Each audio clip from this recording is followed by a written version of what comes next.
नमस्कार, कान्तिपुर समाचारमा स्वागत छ। सुरु गरौँ अहिलेका मुख्य समाचारबाट। एकै दिन 617 जनामा कोरोना भाइरस पुष्टि, महोत्तरीमा मात्रै 200 जना। रौतहटमा संक्रमित संख्या 1000 नाघ्यो, देशभर 7200मा संक्रमण। कांग्रेसले पुरानै अडान राख्दा सदनमा पठाउन ठिक्क पारिएको नागरिकता विधेयक फेरि अड्कियो। राजनीतिक सहमति जुटाउन गृहमन्त्रीलाई 5 दिनको म्याद। सुनको भाउ तोलाकै 89,800 पुग्यो। गुजारा चलाउनकै लागि सुन बेच्ने बढे, पसलमै थुप्रने व्यवसायको चिन्ता। भारत र चीन बीचको टकरावले दक्षिण एसिया तरङ्गित, तनाव कम गर्न दुई देशका विदेश मन्त्रीले गरे टेलिफोनमा कुराकानी। र लकडाउनले खेल क्षेत्र समेत अस्तव्यस्त, आम्दानी घटेपछि खेलाडीलाई गुजारा चलाउने समस्या, मैदान फर्कने टुङ्गो भएन।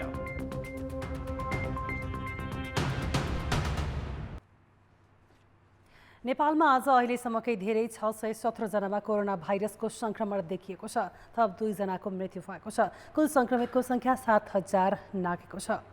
स्वास्थ्य मन्त्रालयले दिएको जानकारी अनुसार आज महोत्तरीमा मात्रै 200 नयाँ व्यक्तिमा भाइरस पुष्टि भएको छ। त्यस्तै रौतहटमा 127 जनामा संक्रमण देखिएको छ। यो सँगै रौतहटमा संक्रमितको संख्या 1019 पुगेको छ। सुदूरपश्चिममा 31 जनामा संक्रमण देखिएको छ। नयाँ संक्रमितमा प्युठानका 38, बर्दियाका 31, धनुषा तथा गुल्मीका 26, सल्यानका 25 र कैलालीका 20 जना रहेका छन्। यस्तै नवलपरासी पूर्वका 17, कालीकोटका 14, अर्घाखाँचीका 12 र कपिलवस्तुका 10 जना रहेका छन्। यसैगरी मोरङमा 9, दाङमा 8, बारा, कञ्चनपुर र रूपन्देहीमा 7 जना रहेका छन्। सर्लाहीमा 6, डोटीमा 5, उदयपुरमा 4, पर्वतमा 3, झापा, सुर्खेत, दैलेख, कञ्चनपुर, बझाङ र छाममा 2, बाँके र सिराहामा 1 संक्रमित थपिएर देशभर कुल संक्रमितको संख्या 7208 पुगेको छ। बाँकेमा 76 वर्षीय वृद्धको मृत्यु भएको स्वास्थ्य मन्त्रालयले जनाएको छ। म प्रश्न पार्न चाहन्छु, नेपालगञ्ज मेडिकल कलेज शिक्षण अस्पताल कोहलपुरमा 2077 जेठ 30 गते मृगौला सम्बन्धी समस्या कारणले भर्ना भएको, मिति 77 असार 1 गते कोभिड परीक्षणका लागि स्वाब सङ्कलन गरी भेरी अस्पतालको प्रयोगशालामा परीक्षण गर्न पठाइएको र प्रयोगशाला परीक्षणको नतिजा नआउँदै मिति 77 असार 1 गते साँझ 6 बजे नेपालगञ्ज मेडिकल कलेज शिक्षण अस्पताल कोहलपुरमा मृत्यु भएको छ। मिति 77 असार 2 गते प्रयोगशाला परीक्षणको नतिजामा निजको कोभिड पोजिटिभ पुष्टि भएको छ र मृत्यु हुनेको सङ्ख्या 20 पुगेको छ।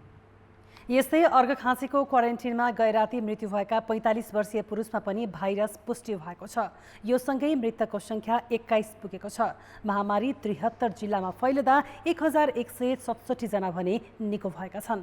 देशभर 1,49,772 जनाको PCR विधिबाट परीक्षण भएको छ। पछिल्लो 24 घण्टामा 6037 जनाको यही विधिबाट परीक्षण हुँदा हालसम्मको उच्च सङ्ख्यामा संक्रमित देखिएका हुन्। संक्रमणकै आशंकामा 1,25,000लाई क्वारेन्टिनमा राखिएको छ। स्वास्थ्य मन्त्रालयले तयार गरेको आपतकालीन कार्ययोजना अनुसार संक्रमित संख्याका आधारमा अहिले महामारीको प्रभाव तेस्रो तहमा पुगेको छ। 5000 देखि 10,000 संक्रमित रहेको अवस्थालाई सरकारले तेस्रो चरणमा नै देशभरका निजी अस्पताल र त्यहाँको जनशक्ति समेत सरकार मातहत ल्याएर सम्पूर्ण शक्तिका साथ परिचालित हुनुपर्ने कार्ययोजनामा उल्लेख छ। तर यही बीचमा लकडाउन खुकुलो हुनु र सरकारले प्रभावकारी कदम चाल्न नसक्नुले परिस्थिति नियन्त्रण बाहिर जान सक्ने चिकित्सकहरूको चेतावनी छ। संक्रमित संख्या, देशभरका अस्पताल र जनशक्तिको उपलब्धता लगायतलाई आधार मानी सरकारले 0 देखि 2000 सम्म संक्रमित हुँदासम्मलाई महामारीको पहिलो तह भनेको थियो। त्यस्तै संक्रमित 2000 पार गरेपछि समस्या दोस्रो तहमा पुग्ने र त्यतिखेर महामारी विरुद्धको रणनीति नै बदल्ने योजना थियो। संक्रमित 5000 पुग्दासम्मलाई सरकारले दोस्रो तहकै समस्यामा राखेको थियो।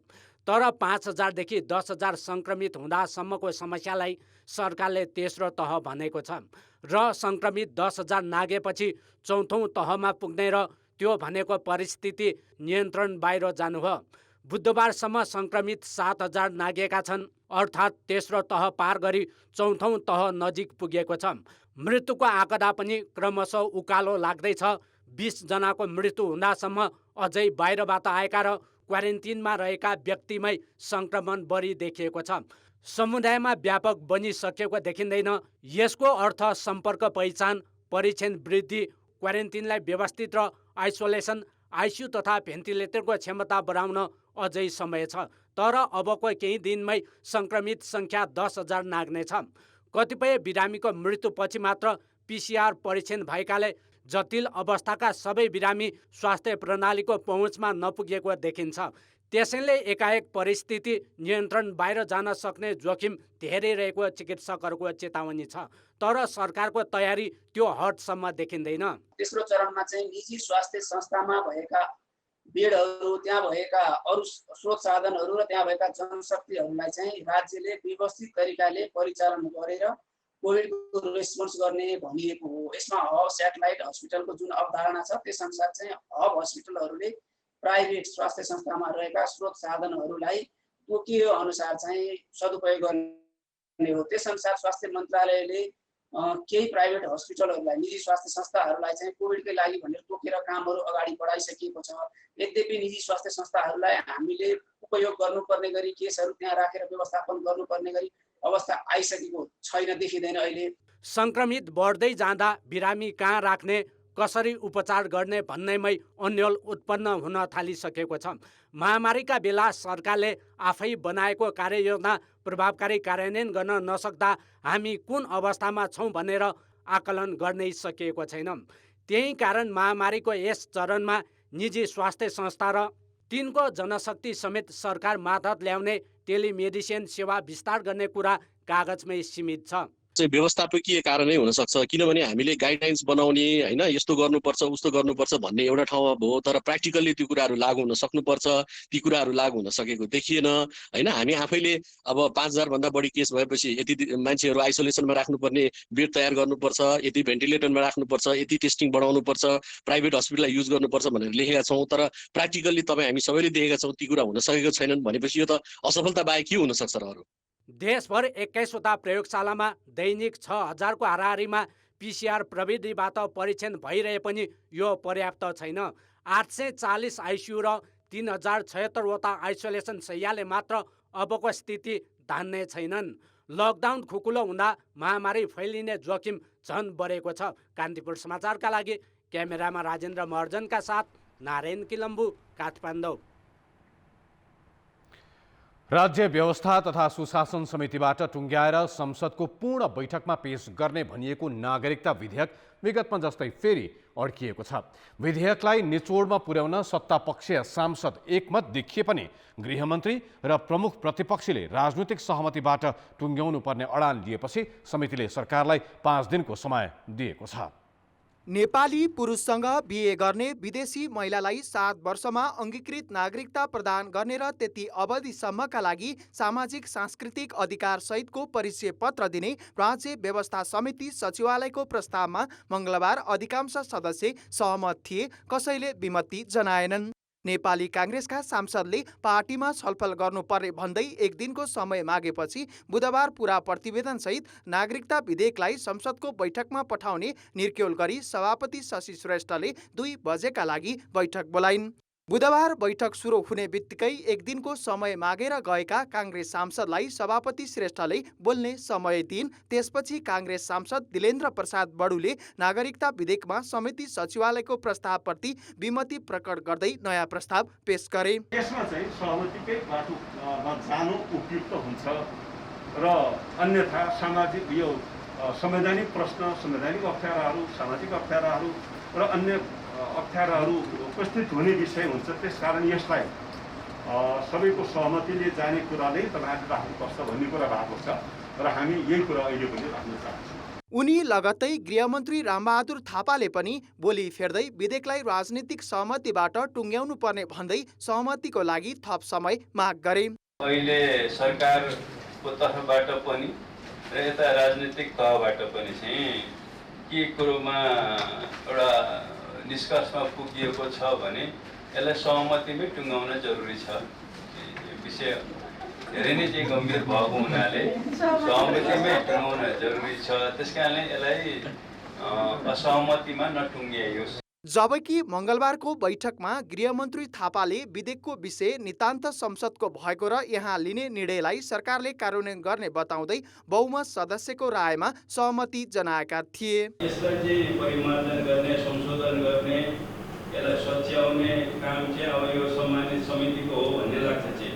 त्यसकारण अहिले पनि हामी त्यही धारणा हुन्छ। त्यसैले मैले खास केही नयाँ विषय राख्नुपर्छ जस्तो लाग्दैन चाहिँ। हामीले चाहिँ पटक पटक भनेका छौँ अब यो अन गर्ने चाहिँ अब यो त समितिमा आयो, यो सदनमा आएपछि सदनले नै यसलाई अन गर्ने। सरकारले त यसको तर्फबाट त आफ्नो धारणा चाहिँ ल्याइसक्यो। बुधबार गृहमन्त्रीको भनाइमा सत्तापक्षीय सांसद पम्पा भूषालले समर्थन गर्दै बैठक स्थगित गर्न माग गरिन्। त्यसपछि त विधेयकलाई बुधबार नै टुङ्ग्याउने सोचमा रहेकी सभापति श्रेष्ठ पछि हटिन् र सरकारलाई राजनीतिक सहमति जुटाउन 5 दिनको समय दिइन्। अब हामीलाई चाहिँ आशा एवं विश्वास थियो यो विषय आज टुङ्ग्याउनु पर्दछ भन्ने नै स्पिरिटमा हिजो भएकै हो। मान्य सदस्यहरूले जे आउँछ हामी आज चाहिँ राख्छौँ, अगाडि बढाउँ भन्ने हिसाबले नै मान्य सदस्यले राख्नु भएको थियो। यो अधिवेशनमा जाने गरेर 1 दिन 2 दिन अब ठिक छ, यो असार महिनासम्म जाने हो भने 1 हप्ताको पनि समय हामी दिन सक्छौँ।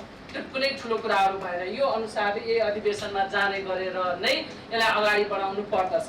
1 वर्षदेखि थाँती रहेको नागरिकता विधेयकलाई टुङ्ग्याउन जनस्तरबाट समेत चौतर्फी दबाव छ। तर यसलाई टुङ्गो लगाउने भन्दा पनि राजनीतिक दलहरू यसलाई आफ्नो राजनीति अनुकूल बनाउने प्रयासमा केन्द्रित छन्। यस्तो प्रयत्नले निरन्तरता पाइरहने हो भने यो मुद्दाको छिनोफानो थप अनिश्चित हुनेछ। कान्तिपुर समाचारका लागि क्यामेरामा रूपक कोइरालाका साथ बाबुराम तिमिलसिना, काठमाडौँ। प्रधानमन्त्री तथा नेकपा अध्यक्ष केपी शर्मा ओलीको कार्यकालका सबै कामको समीक्षा हुनुपर्ने आवाज पार्टीको असन्तुष्ट खेमाले उठाइरहेको छ। तर प्रधानमन्त्री ओलीले भने बैठकहरू नै गरिरहेका छैनन्। आखिर किन प्रधानमन्त्री ओली आफ्नै नेताहरूले उठाएका मुद्दा सम्बोधन गर्न आनाकानी गरिरहेका छन् त? सरकार र पार्टीको नेतृत्व गरेको 2 वर्षमा ओलीले सधैँजसो पार्टीभित्रै आलोचनाको तारो बन्नु परिरहेको छ। पार्टी र सरकार सञ्चालनमा एकलौटी गरेकोदेखि कतिपय असान्दर्भिक एजेन्डामा प्रवेश गरेको र अमेरिकी सहयोग सम्झौता एमसिसीका विवादित बुँदासहित संसदबाट अनुमोदन गर्न खोजेको उनीमाथिका मुख्य आरोप हुन्। यसका निम्ति सचिवालयदेखि स्थायी समितिसम्मकै बैठकमा गरिए पनि ओलीले टार्दै आएको विरोधी खेमाको टिप्पणी छ। पार्टीका माथिल्लो तहका पार्टी केन्द्रीय सचिवालय स्थायी कमिटीको बैठक बस्ने, पार्टी एकताको कामको समीक्षा गर्ने र पार्टी कामको समग्र समीक्षा गर्ने, सरकारको कामको समीक्षा गर्ने, त्यसका आउटपुटहरू र जनतामा त्यसको प्रभावको समीक्षा गर्ने र आवश्यक हाम्रा कार्यशैलीहरू सुधारेर अगाडि बढ्ने काम हामीले गर्नुपर्छ। त्यो नहुँदाखेरि त लकडाउनको समस्या र पार्टीका कतिपय अति आवश्यक निर्णयहरूमा ढिलाइ हुँदाखेरि उत्पन्न भएका समस्याले पार्टी कामलाई गति दिनको लागि समस्या उत्पन्न भइरहेछ। प्रधानमन्त्री ओलीले पार्टीको शीर्ष तहबाटै आफूलाई चेपुवामा पार्न खोजेको बुझेका छन्। अझ पछिल्लो अमेरिकी अनुदान सहयोग सम्बन्धी सम्झौता एमसिसीमा उपाध्यक्ष वामदेव गौतमको भूमिका खुलस्त नदेखेपछि ओली झन् सशङ्कित देखिन्छन्। ओलीले एमसिसीलाई संसदबाटै छिटो अनुमोदन गराउन चाहेका छन्। तर अर्का अध्यक्ष पुष्पकमल दाहाल र वरिष्ठ नेताद्वय झलनाथ खनाल तथा माधव कुमार नेपाल यथा अवस्थामै स्वीकार्न नहुने पक्षमा देखिएपछि प्रधानमन्त्रीले सचिवालय बैठकमा समेत रुचि देखाएका छैनन्। पार्टीभित्र जुन शक्ति सङ्घर्ष छ त्यसमा चाहिँ कसले जित्ने छ त आउने महाधिवेशनमा भन्ने कुराको टुङ्गो नभएको हुनाले मैले के देख्छु भने वर्तमान प्रधानमन्त्री अथवा पार्टी अध्यक्ष केपी ओली पनि आफूलाई आउने कार्यकालका निम्ति पनि निरन्तरता चाहनु भएको जस्तो देखिन्छ र अहिले पनि त्यो निरन्तरताका निम्ति पार्टीमा जुन शक्ति सञ्चय गर्नुपर्ने हुन्छ त्यो शक्ति सञ्चयको अभ्यासमा चाहिँ प्रधानमन्त्री देखिनु भएको छ। तर पार्टी बाहिरको संरचना केन्द्रीय कमिटी स्थायी समिति सचिवालयमा समेत चाहिँ उहाँको बहुमत छैन। भएको हुनाले उहाँलाई अनिजी भइरहेको, पार्टीले असहयोग गरेको फिल पनि भइरहेको र त्यो आफू अल्पमतमा परेको अवस्थामा पार्टीको दैनिक कार्य सञ्चालनमा चाहिँ कसरी व्यवस्थापन गर्ने, आफ्नो हातमाथि पर्ने गरी भन्ने उहाँको चिन्ता। त्यसैले पनि संस्थापन पक्ष असन्तुष्टहरूले उठाएका मुद्दा सम्बोधन गर्ने उपयुक्त समय अहिले नभएको बताउने गरेका छन्। पार्टी एकीकरण भएको 2 वर्ष भइसके पनि समायोजन अझै सकिएको छैन। त्यसमा पनि मिहिन छलफल गर्न ओली इच्छुक देखिएनन्। राष्ट्रिय सभाको एकजना सदस्यको नाम टुङ्गो लगाउने विषय पनि उनकै कारण अलपत्र छ। ओलीकै कार्यशैली त्यसको कारण भएको नेकपाकै कतिपय नेताहरूको बुझाइ छ। पार्टीभित्रका असन्तुष्टिलाई सुन्ने र समाधान गर्ने भन्दा पनि आफ्नै हट नछाड्ने प्रधानमन्त्री ओलीको कार्यशैली स्वयं उनी र सरकार समेत अहिले महामारीसँग जुझ्ने र लकडाउनले पारेका प्रभाव विरुद्ध एकताबद्ध भएर लड्न असफल देखिएको विरोधीहरूको टिप्पणी छ। कान्तिपुर समाचारका लागि इटरी सहकर्मी अर्जुन सुवेदीका साथ दशरथ राई, काठमाडौँ। महामारीसँगै देशमा शासकीय व्यथितिको पनि लामो सूची छ। तर संसदको प्रमुख प्रतिपक्ष दल नेपाली कांग्रेसले यी विषयमा सरकारको खबरदारी गर्न नसक्दा असङ्गठित तवरले सडकमा असन्तुष्टि व्यक्त हुन थालेको छ।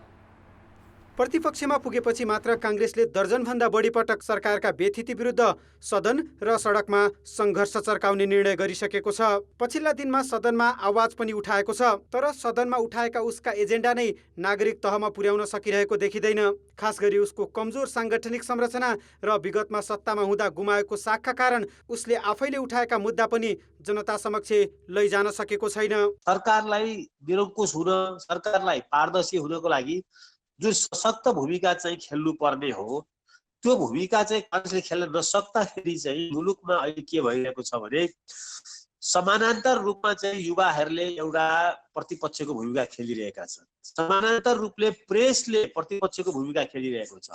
अब यहाँले दुर्भाग्यले कांग्रेस पार्टी, त्यसको सभापति, त्यसको महामन्त्री, इलेक्टेड महामन्त्री र सम्पूर्ण कांग्रेस केन्द्रीय कार्य समितिको भूमिका चाहिँ जनताले, कांग्रेसहरूले देख्लान् कहीँ केही भइरहेको छ भनेर, तर जनताले चाहिँ देख्न सकिरहेका छैनन्।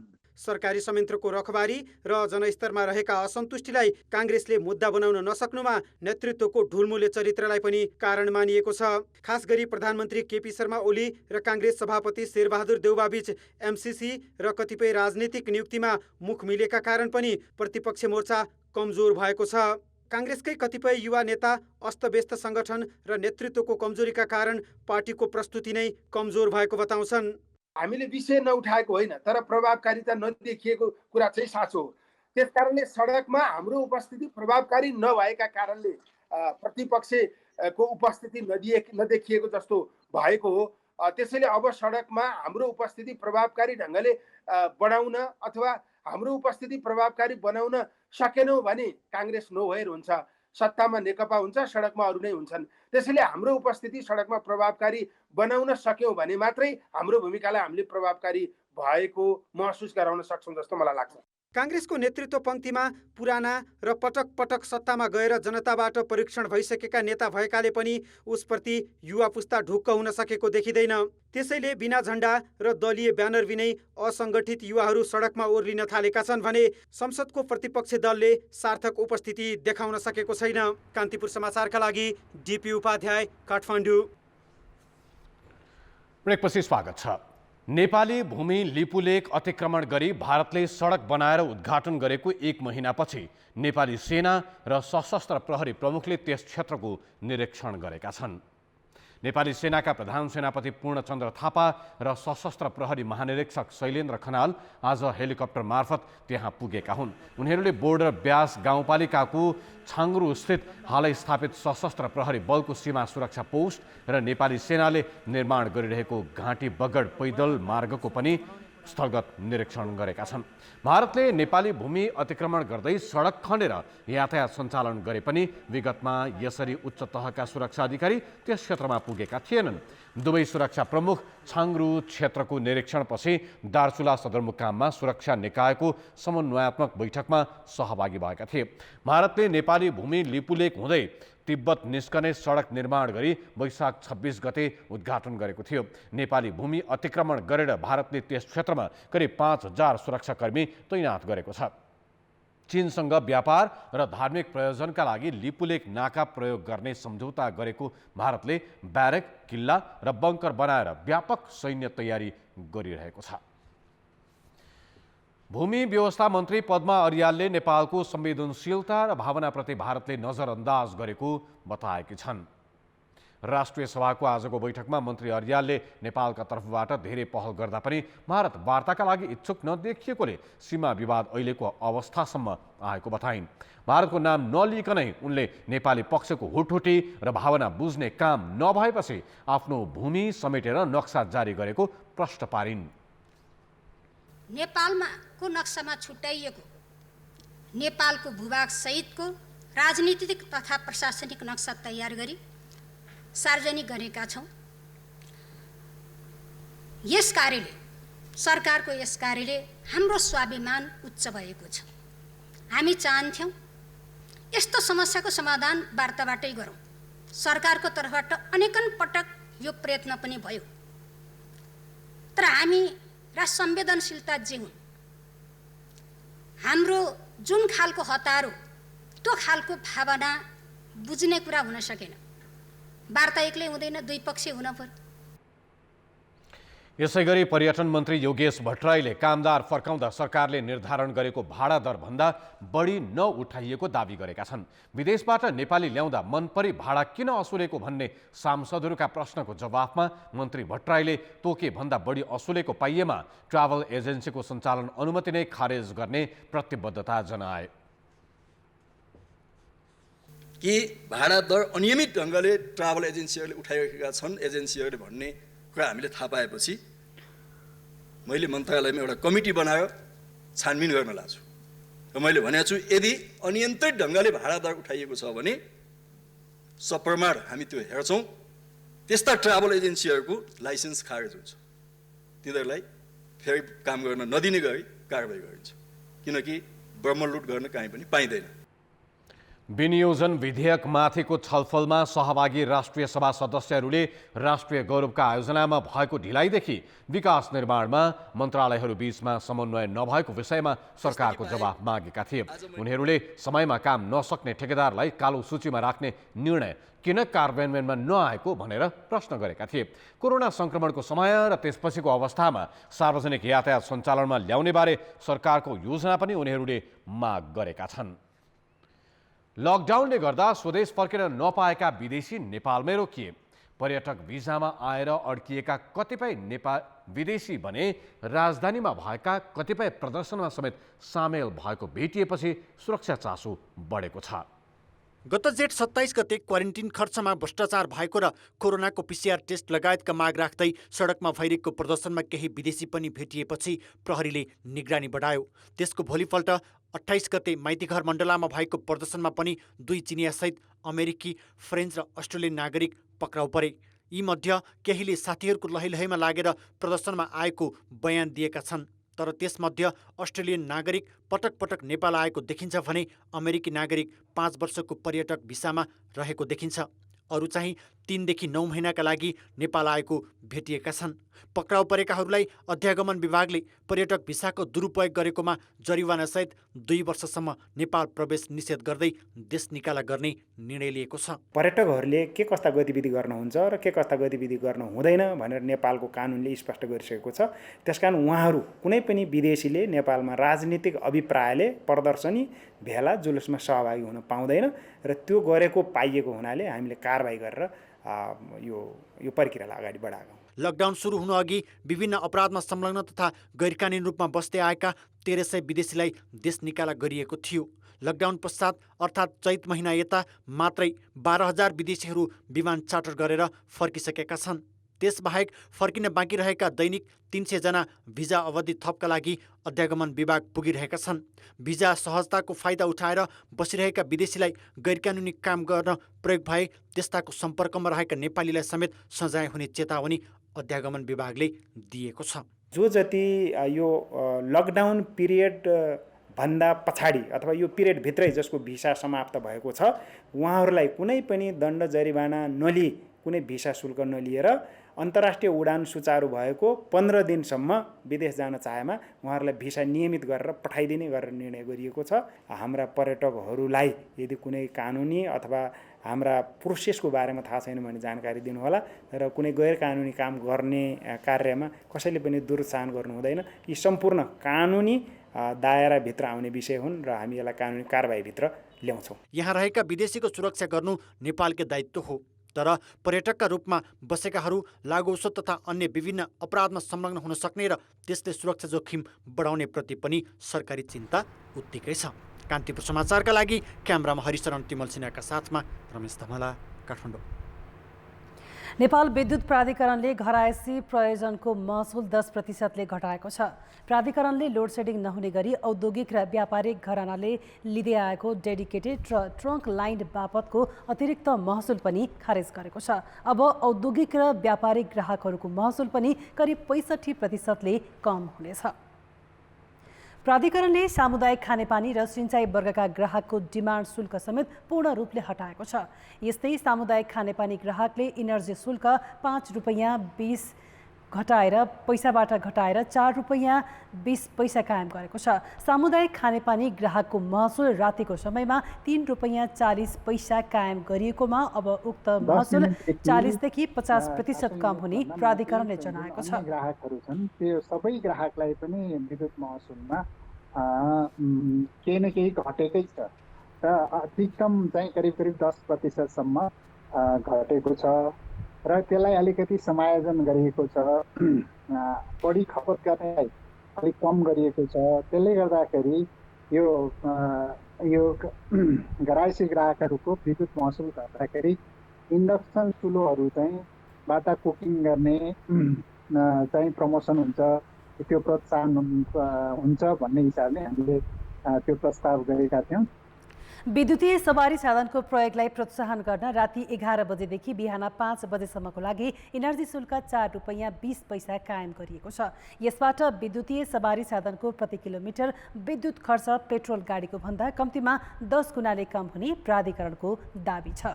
प्राधिकरणले कुनै पनि घरधनीले प्रति युनिट बढीमा 10 रुपैयाँसम्म मात्रै तिरे पुग्ने अवस्था भएको पनि प्रश्न पारेको छ। तर उनीहरूले भाडामा बस्नेहरूसँग चर्को महसुल असुलेको गुनासो बढेपछि प्राधिकरणले खपत बिलका आधारमा महसुल लिए नलिएको हेर्न भनेको छ। शुल्क 10 रुपैयाँ भन्दा बढी नपर्ने भएकाले अहिले घरधनीहरूले भाडामा बस्नेहरूसँग प्रति युनिट 15 रुपैयाँसम्म असुल्ने गरेका छन्। काठमाडौँ महानगरपालिकाले भृकुटी मण्डप स्थित 212 रोपनी क्षेत्रफलमा अत्याधुनिक सभा हल बनाउने परियोजना अघि सारेको छ। उपत्यकाका खाली ठाउँ हडप्ने होडकै रूपमा महानगरले ल्याएको यो योजनाले भृकुटी मण्डपको खुला क्षेत्र पुरै मासिने भन्दै विरोध समेत सुरु भएको छ। समाज कल्याण परिषद माथादको भृकुटी मण्डपमा अहिले बजार, मनोरञ्जनका लागि पार्क, बगैँचा र केही सामाजिक सङ्घ संस्थाका ससाना कार्यालय छन्। अन्य खाली स्थानमा बेला बखत विभिन्न प्रदर्शनी हुँदै आएको छ। तर अब यहाँ काठमाडौँ महानगर प्रमुख विद्यासुन्दर साक्यको ड्रिम प्रोजेक्ट भनिएको अन्तर्राष्ट्रिय स्तरको मेगा हल बनाउने प्रस्ताव अघि सारिएको छ। परिषद स्वयंले पनि आकर्षक र व्यवस्थित क्षेत्र बनाउन गुरु योजना तयार गर्दैछ।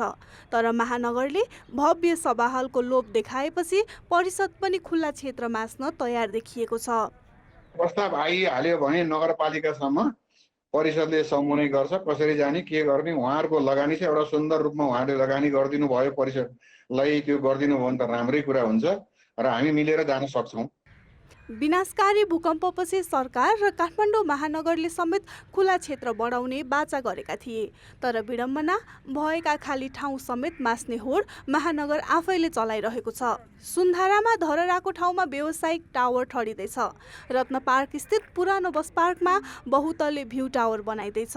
त्यसमाथि फेरि भएकै खुला क्षेत्र मासेर महानगरले 1,14,000 वर्ग मिटरको 5 तल्ले मेगा हलको प्रस्तावित डिजाइन समेत तयार पारिसकेको छ। सङ्घीय राजधानी भएको ठाउँमा अन्तर्राष्ट्रिय कार्यक्रम गर्ने कुनै पनि सभा सम्मेलन गर्ने किसिमको हलहरू अहिले छैन होइन। बिमस्टेक पनि हामीले यही सभागृहमा गऱ्यौँ, के अरे सार्क सम्मेलन पनि यही सभागृहमा गऱ्यौँ। त्यो त्यति बेलाको परिस्थितिमा त्यो कन्जेस्टेड रूपमा गरिएको हो। त्यो वास्तवमा त्यो लेभलको कार्यक्रम गर्नलाई पनि सभागृह उपयुक्त अब ठाउँ चाहिँ होइन होइन। त्यसले गर्दाखेरि अब यो हल त मेगा हल त काठमाडौँ उपत्यकामा चाहिन्छ नै। जग्गाको उपलब्धता, सुगमता र यातायात पहुँचका हिसाबले पनि सभा हलका लागि भृकुटी मण्डप उपयुक्त भएको महानगरको ठहर छ। तर यो क्षेत्र पञ्चायत कालमै मनोरञ्जन तथा प्रदर्शनीका लागि भनेर खुल्ला छोडिएको स्थल हो। त्यसैले अतिक्रमित खुल्ला क्षेत्रलाई संरक्षण गर्नुको साटो मेयर साक्यले उल्टै अतिक्रमणका लागि आँखा गाडेको भन्दै विरोध पनि हुन थालेको छ। तिरेको करबाट चाहिँ गर्ने हो त्यो, अथवा उसले कोहीसँग ऋण लिएर गर्ने होला। त्यो गर्ने कुरा चाहिँ त्यो जुन हल हो त्यो त काठमाडौँवासीको चाहिँ सुविधाको लागि हुनु पर्यो।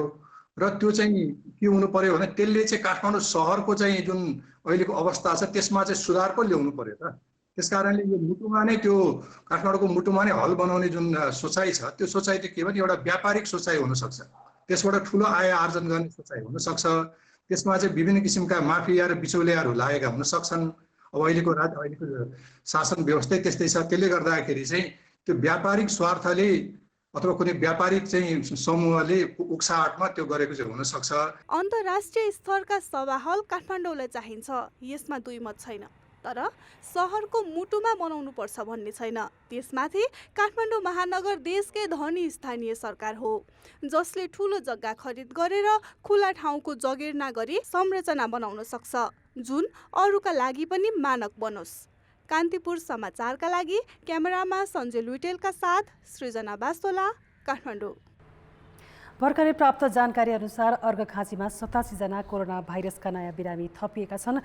यो सँगै अब कुल कोरोना भाइरस संक्रमितको संख्या 7294 पुगेको छ।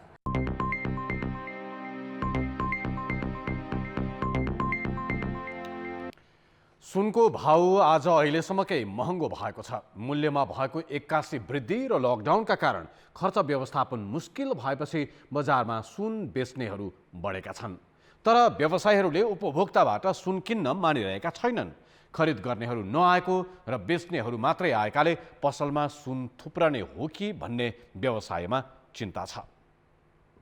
लकडाउनका कारण कैयन मजदुरले चैत यतादेखि तलब पाउन सकेका छैनन्। सानोतिनो व्यवसाय गरेर गुजारा गर्नेहरूको पनि व्यवसाय चौपट भएको छ। दैनिक गुजारा गर्न अहिले के जागिरे के व्यवसाय दुवैलाई कठिन छ। दैनिक गुजारा चल्न मुस्किल भएपछि बुधबार काभ्रेका इन्द्र तामाङ सुन बेच्न पसलमा आए। तर व्यवसायीले उनको सुन किन्न मानेनन्। बेच्ने मान्छेहरू आइरहेछन् अनि स्टक चाहिँ बढी हुने भएकोले बाहिरको चाहिँ हामी अहिले चाहिँ किन्न चाहिँ सक्दैनौँ। पहिले भएर हामी किन्थ्यौँ पनि। सुन नबिकेपछि निराश भनेर उनी घर फर्किए। अब लकडाउनमा कतै कमाउनु पनि भएन सकिएन होइन।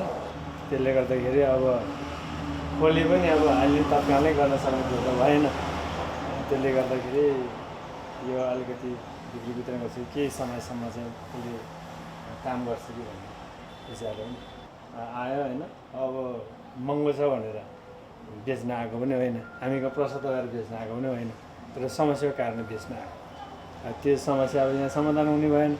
अब माथि चाहिँ जिल्लामा अब एउटा जिल्लाबाट अर्को जिल्लामा जान दिएको छैन, गाडी चलेको छैन, आफ्नो साधन छैन। तामाङ मात्र होइन, उपत्यका बाहिर अहिले सुनका गहना बेच्ने लहर नै चलेको छ। किनभने दैनिक गुजारा चलाउने बाहेक घर भाडा, बैंकको ब्याज र सरकारलाई कर तिर्नै पर्ने बाध्यताले सुन बेच्न खोज्ने बढेका हुन्। अन्तर्राष्ट्रिय बजारमा कच्चा तेल, सेयर र डलरको समेत मूल्य खस्किएपछि लगानीकर्ताहरू सुनतिर आकर्षित भएका छन्, जसले सुनको भाउ ह्वात्तै बढाएको छ। अन्तर्राष्ट्रिय बजारमा बुधबार सुनको मूल्य प्रति औँस $1,724 कारोबार भएको छ, जुन 9 वर्ष यताकै उच्च हो। नेपालमा भने बुधबार प्रति तोला 89,800 कारोबार भएको छ, जुन अहिलेसम्मकै उच्च मूल्य हो। लकडाउनको समयमा नै सुनको भाउ नेपाली बजारमा प्रति तोला 12,800 बढेको छ। सरकारले बजेट मार्फत प्रति तोला 2333 रुपियाँ कर बढाएको छ, जसका कारण पनि नेपालमा सुनको भाउ उच्च भएको हो। अन्तर्राष्ट्रिय बजारमा सुन किन्नेहरू बढेका बेलामा नेपालमा भने बिक्री गर्नेहरू बढेका छन्। विभिन्न जिल्लाहरूमा अब आवश्यकता परिपूर्ण गर्ने निमित्त सुन भनेको त्यस्तै नै अप्ठ्यारो पर्दाखेरि त बिक्री गरेर आफ्नो गर्ज तार्नुपर्ने कुरा हो। त्यस कारण यो एउटा त्यो भन्ने अर्को भाउ वृद्धि भएको कारणले गर्दाखेरि अहिले भयो भनेदेखि 2-4 पैसा फाइदा पनि हुने भन्ने खालको मनोवृत्तिले गर्दाखेरि अहिले क्रमशः बिक्री चाहिँ नि बढेर आएको छ भन्ने जानकारी हामीले पाएका छौँ। समस्या परेका बेला बेच्न सकिने भएकाले नै उपभोक्ताले सुनका गरगहना जोड्ने गर्छन्। तर जब मूल्य बढ्छ सुन व्यवसायीहरू किन्नुपर्छ भनेर ढोका थुन्न थाल्छन्। यो अवस्था रहेसम्म नेपालको सुन चाँदी बजारको विश्वसनीयतामा प्रश्न चिन्ह लागिरहनेछ। कान्तिपुर समाचारका लागि काभ्रेबाट रमा दाहालका साथ सुदिल पोखरेल, काठमाडौँ। किसानका नामका अनुदान टाठाबाठा तथा पहुँचवालाले पाउने सङ्घीय सरकारको रोग प्रदेशमा पनि सरेको छ। जस्तै कर्णाली प्रदेशको भूमि व्यवस्था कृषि तथा सहकारी मन्त्रालयले वितरण गरेको कृषि अनुदान प्रदेशका एक मन्त्रीका नाता गोता र आफन्तले पाएको सार्वजनिक भएको छ। गत वर्षको बजेटमा कृषि व्यवसाय प्रवर्धन कार्यक्रम मार्फत फरक क्षमता भएका द्वन्द्व पीडित बेरोजगार युवा र प्राविधिक शिक्षा अध्ययन गरेकालाई अनुदान उपलब्ध गराउने उल्लेख थियो। त्यसअनुसार भूमि व्यवस्था कृषि तथा सहकारी मन्त्रालयको सचिव स्तरीय निर्णयबाट 116वटा कृषि सहकारी संस्था र कृषि समूहलाई करिब 3 करोड रुपियाँ वितरण गरिएको छ। अनुदान पाउनेमा मन्त्रीका आफन्त र स्वकीय सचिवका श्रीमतीका नाममा त्यस्ता संस्था समूह समेत छन्।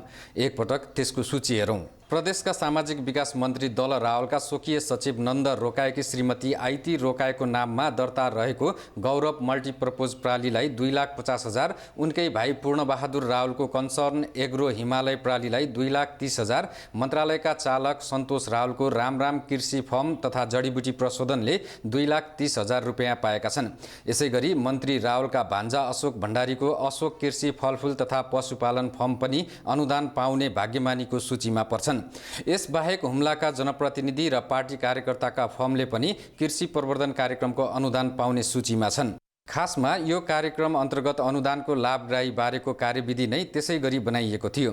त्यसैले यसलाई सत्तापक्षीय सांसदहरूले कार्यविधि बनाएरै नीतिगतबाट भएको भ्रष्टाचार भनेका छन्। मन्त्रालयले नीतिगत तहमा भ्रष्टाचारहरू गरेका छ। नीतिगत तहमा जस्तो चाहिँ मन्त्रालयले चाहिँ संसदले पास गरेको ऐनले दिएको अधिकारभन्दा बाहिर गएर कार्यविधिहरू बनाउने, कार्यविधि पनि कस्तो बनाउने भनेपछि चाहिँ कुनै एउटा निश्चित प्रोजेक्टको लागि मन्त्रीले एउटा कार्यविधि सही गर्ने, त्यो कार्यविधि अनुसार अनुदान दिने। जस्तो बोका किनेर ल्याउनु पर्यो भने बोयर जातिको बोका खरिद सम्बन्धी अनुदानवाला एउटा कार्यविधि बनाउने मन्त्रीले, र त्यो कार्यविधिको आधारमा तपाईँको चाहिँ अनुदान दिने प्रक्रिया छ। यो चाहिँ प्रदेश सभाले निर्माण गरेको कानुनबाट प्रदेश चल्नुपर्छ भन्ने मान्यताको पनि विपरीत हो। यो संवैधानिक मान्यताको पनि विपरीत हो। मन्त्रालयले भने विधि प्रक्रिया पुर्याएर छनौट भएका सबै फर्महरूसँग सम्झौता गरी कार्यान्वयन गर्न मातहतका सबै कार्यालयहरूलाई पठाइसकिएको छ र 25% रकम पनि वितरण भइसकेको छ। तर मन्त्रीका नातागोता र आफन्तले अनुदान पाएको सार्वजनिक भएपछि त्यस्ता संस्था समूहसँग भएको सम्झौता रद्द गर्न मन्त्रालयले निर्देशन दिनु परेको छ। कानुनमा त नीति नियममा त कहीँ पनि मन्त्रीका नातेदारहरूले खेतीपाती गर्नुहुन्न, राज्यको अनुदान लिनुहुन्न, सेवा सुविधा लिनुहुन्न भन्ने त कहीँ पनि भनेको छैन। तैपनि नैतिकताको कुरा हुन्छ, हामी आफैले बुझ्ने कुरा हो, त्यो चाहिँ राम्रो होइन भन्ने भएपछि चाहिँ हामीले उहाँहरूलाई सम्झौता गर्न नदिने भन्ने कुरा गरि नै सकेका छौँ। कृषकले पाउने अनुदान कसरी पहुँचवालाले पाइरहेका छन् भन्ने ज्वलन्त प्रमाण हो यो प्रमाण। कृषि उत्पादन र विकासलाई बढावा दिने हो भने अब वास्तविक किसानले मात्रै अनुदान पाउने गरी यस्ता कार्यक्रमहरू लागू गरिनुपर्छ। अन्यथा असली किसान यस्ता अनुदानबाट सधैँ टाढै हुनेछन्। कान्तिपुर समाचारका लागि क्यामेरामा नवीन साईका साथ कमल पन्त, सुर्खेत। ब्रेकपछि समाचारमा पुनः स्वागत छ। अब जनताको आवाज। हामीले आज रूपन्देहीमा सोधेका छौँ, कोरोना भाइरसको संक्रमण फैलन नदिन अहिलेसम्म गरेका काम कस्तो लागेको छ?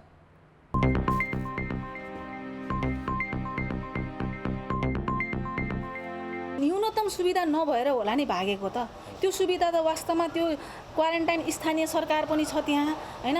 यी 3 थरीका सरकारहरूले त्यसलाई जस्तो हुनुपर्ने हो त्यो मापदण्ड त्यहाँ पुगेन। सबै ठाउँमा सबै त पुग्न त्यो असम्भव पनि होला, किनभने हाम्रो देशको चाहिँ विभिन्न ठाउँको परिवेश अनुसार त्यो सबै कुरा त नपुग्ला। तर पनि कम्तीमा पनि उनीहरूलाई त्यहाँ बाँच्ने सजिलरी एउटा त सहज रूपमा त उनीहरू त्यहाँ आफ्नो दिन काट्न सक्नु पर्यो नि। क्वारेन्टाइनहरूमा जुन WHO को न्यूनतम मापदण्डहरूलाई पनि अपनाइएको अवस्था पनि छैन।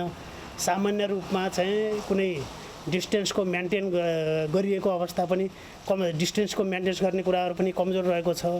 क्वारेन्टाइनमा खानाहरू ब्यालेन्स डाइटका कुराहरू पनि छन्। यिनी कुराहरू चाहिँ राज्यले व्यवस्था गर्नुपर्ने। आरडिटी टेस्ट गरिसकेपछि कोरोना पोजिटिभ आयो भन्नलाई फेरि हामीले पिसिआर टेस्ट गर्न पर्यो। त्यो डबल गर्न किन पर्यो? हामीले नेपाल फर्केका नेपालीहरूलाई कहाँ सुरक्षित गर्ने, कसरी यिनीहरूलाई परीक्षणको दायरालाई कसरी फराकिलो पार्ने, कहाँ व्यवस्थापन गर्ने भन्नेमा सरकार अलिकति चुक्यो। प्राप्त भएको रकम जुन वर्गले पाउनुपर्ने हो त्यो वर्गले पाओस् र कसैले पनि चाहिँ त्यो रकमलाई चाहिँ दुरुपयोग चाहिँ नगरून्। एक दिन यो संसारबाट चाहिँ बिदा भएर जानेछ। यदि गरेको छ भने सबैले चाहिँ त्यसलाई छोडुन्। मानव भएर एउटा दानवी रूप चाहिँ जुन एउटा स्वास्थ्य कर्मी भएका व्यक्तिहरू पनि सुनिन्छ, अब त्यस्तो काम चाहिँ गरिराखेका छन्। यसका लागि व्यवस्थापन सरकारले छुट्टा छुट्टै क्वारेन्टाइनमा राख्ने, लेडिजलाई र जेन्ट्सलाई छुट्टै राख्ने व्यवस्था गर्नुपर्दछ। जनतालाई एउटा पालिने मौका दियोस्, बाँच्ने उसले चाहिँ एउटा व्यवस्थापन गरोस्। यहाँनिर उसले चाहिँ यति बेला चाहिँ के अरे उसले कर उठाउन लागि बजार खुल्यो, कर उठाउन लागि अफिसहरू खुल्यो। हेर्नुहोस् अब यो हिसाबले उसले फाइदा मारेर उठाएर होइन नै कि।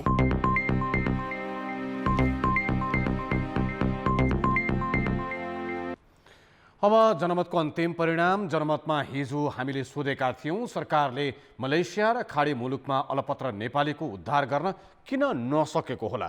ए तयारी नपुगेर, ए कामै नगर्ने सरकारी संयन्त्र र सी श्रमिकप्रति बेवास्ता। जनमतको अन्तिम परिणाम यस्तो छ। ए शैक्षिक सामग्री एमा 35%, बीमा 49% र सीमा 16% मत प्राप्त भएको छ।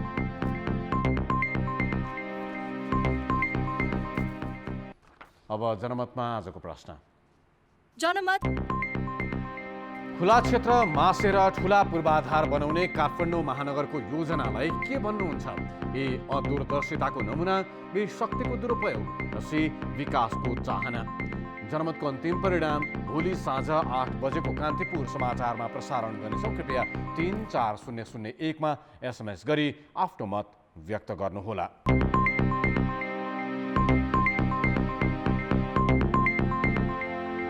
नमस्कार, कान्तिपुर खेलकुद समाचारमा स्वागत छ। लकडाउनको असर उद्योग व्यवसायमा मात्र होइन, खेल क्षेत्रमा पनि परेको छ। एकातिर खेल्न नपाउँदा कमाई बन्द, अर्कोतिर अभ्यास गर्न नपाएकाले प्रदर्शन स्तरमा गिरावट। खेलाडी यतिखेर दोहोरो मारमा छन्। खास गरी फुटबल खेलाडीको आम्दानीको स्रोत मफसलका प्रतियोगिता र क्रिकेट खेलाडीको आम्दानीको स्रोत फ्रेन्चाइज लिग हो। तर लकडाउनका कारण अहिले खेल प्रतियोगिता ठप्प छन्। चैत यता खेलाडीले खेल्न पाएका छैनन्, जसको असर उनीहरूको जीवनयापन कठिन बनेको छ। आबद्ध क्लबले तलब दिएका छैनन्। मफसलका प्रतियोगिता खेले बापत हुने आम्दानी पनि बन्द भएको छ। राष्ट्रिय टिमका खेलाडीलाई अखिल नेपाल फुटबल सङ्घ एन्फाले नियमित तलब त दिइरहेको छ, तर त्यसले गुजारा चलाउन पुग्दैन। जबकि हामी एउटा फुटबल खेलाडीहरू पूर्ण रूपमा फुटबलमा आश्रित भएका छौँ भने हामीलाई गाह्रो हुन्छ नि, किनकि हामीले अब यो हाम्रो नेपाल यस्तो देश हो, हामी जस्तो यहाँ यसरी फुटबल खेल्छौँ कि हामीले एक सिजन खेलेर भयङ्कर पैसा कमाएर खेल्न सक्दैनौँ। किनकि युरोपतिर हो भने तपाईँहरूले देख्नुभएको छ, एकचोटि खेलेको पैसाले उहाँहरूलाई त्यो चलाउने हो भने वर्ष दिन धेरै समयसम्म टिक्न सक्छ, धेरै धेरै उपार्जन हुन्छ भने हामीमा त्यस्तो छैन। र कारणले गर्दाखेरि जति हामीले कमाइरहेका हुन्छौँ त्यसलाई नै हामीले युटिलाइज गरिराख्नु पर्ने, दैनिक रेसबाट जानुपर्ने भएको कारणले गर्दाखेरि चाहिँ हामी धेरै खेलाडीहरूमा चाहिँ 2 महिना 3 महिनाको ड्युरेसनमा पनि समस्या हुनसक्छ। तर यस्तो हो, यसलाई अब कसरी युटिलाइज गर्ने, आफूसँग भएको आर्थिक स्रोतलाई कसरी उपयोग गर्ने भन्ने कुरा पनि रहन्छ। त्यसैले यसलाई आफूले जसो तसो गर्नुभन्दा पनि नियमित रूपमा जसरी आइरहेको थियो त्यो कुराले गर्न पाएको भए चाहिँ हामीलाई सायद यति गाह्रो कसैलाई पनि हुँदैन थियो होला। र अन्य खेल क्षेत्रमा त झन् त्यस्तै अवस्था छँदै नै छ, जुनको रिजन तपाईँले अब साइड जबहरू गर्नुपर्ने, अब अरू कुराहरू गर्नुपर्ने पनि धेरै कुराहरू देखिएको थियो र देखिन्छ पनि। राष्ट्रिय टिमकै खेलाडीको यो हालत छ भने टिम बाहिरका खेलाडीको अवस्था झन् कस्तो होला? क्रिकेट खेलाडीको अवस्था झन् नाजुक छ। फुटबल जस्तै क्रिकेट खेलाडीको पनि अहिले खेल्न नपाएकाले आम्दानीको बाटो बन्द छ। राष्ट्रिय टिमका खेलाडीले नेपाल क्रिकेट सङ्घ क्यानबाट 18 महिनादेखि तलब पनि पाएका छैनन्। प्लेयर्सहरूको यो चाहिँ अब लामै टाइमदेखिको प्रब्लम हो। आई थिङ्क सस्पेन्सन अगाडिदेखि नै यसको पेमेन्टमा इस्युजहरू आइसिसीबाट लाइक टाइममा नहुने त्यो भइ नै रहेको थियो 4-5 इयर्सदेखि। सो अब आशा गरौँ चाँडै क्लियर हुन्छ। आई थिङ्क लकडाउनले खासै त्यसमा चाहिँ केही पनि डिफ्रेन्स आएको छैन, किनकि पहिल्यैदेखि लाइक त्योभन्दा लकडाउन अगाडिदेखि नै पेमेन्टहरू रोकिएको थियो। सो अब त्यही आशा गरौँ आई थिङ्क कहीँबाट सुन्नमा आएको छ कि उहाँहरूले पनि ट्राई गर्दै हुनुहुन्छ आइसिसीसँग रिक्वेस्ट गर्नलाई सो अब जति सक्दो चाँडो हुन्छ नि प्लेयर्सहरूलाई राहत होस् भन्ने चाहन्छु म पनि खेल प्रतियोगिता ठप्प हुँदा खेलाडीको आम्दानीको बाटो त बन्द भएको छ नै उनीहरूलाई अभ्यास गर्न नपाएकोले आफ्नो फर्मलाई लिएर पनि चिन्ता छ अपवाद बाहेक अधिकांश खेलाडी आर्थिक सङ्कटसँग जुझिरहेका छन् कतिपय खेलाडी गुजाराका लागि विकल्पतिर लाग्न थालेका छन् तर यसतर्फ इन्फा र क्यानले चासो दिएकै छैनन् कान्तिपुर समाचारका लागि किशन भण्डारी काठमाडौँ खेल समाचार अहिलेलाई यति नै कान्तिपुर समाचार अहिलेलाई सकियो हाम्रो अर्को समाचार बुलेटिन भरे राति 10:30 बजे अङ्ग्रेजी भाषामा र 11 बजे नेपाली भाषामा हुनेछ कान्तिपुर टेलिभिजन हेर्दै गर्नुहोला नमस्ते